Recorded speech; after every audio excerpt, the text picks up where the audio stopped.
تعمل ايه يا بابا؟ بقفل الحسابات. طيب خلص التقفيل وانا عايزاك في موضوع مهم جدا، ماشي؟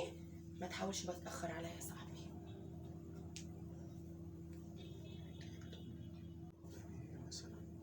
احمد، بقالك 4 ساعات يا حبيبي، مالك في ايه؟ انا عمال اجيبها شمال واجيبها يمين، حلو. مره تطلع فيها عجز ومره نطلع كسبانين. تمام. فانا مش عارف هو احنا كده بنكسب ولا بنخسر. لا ماليش في الحسابات. اصل انا المدير مسكني حسابات الشركه كلها. يا شيخ الله اكبر. وانا بقى مسكت يعني حسابات شركات تانية. حلو ده. ليه؟ يعني عشان احسن الدخل بتاعنا. ايوه. فهي يعني هو انت عرفت الموضوع ده ازاي؟ موضوع ايه؟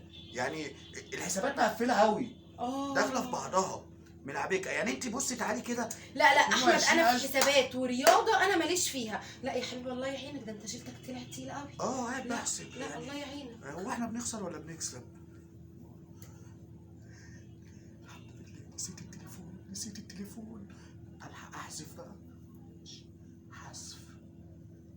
يا احمد مقفله بس يعني هظبط الحسابات وجاي على طول اهو.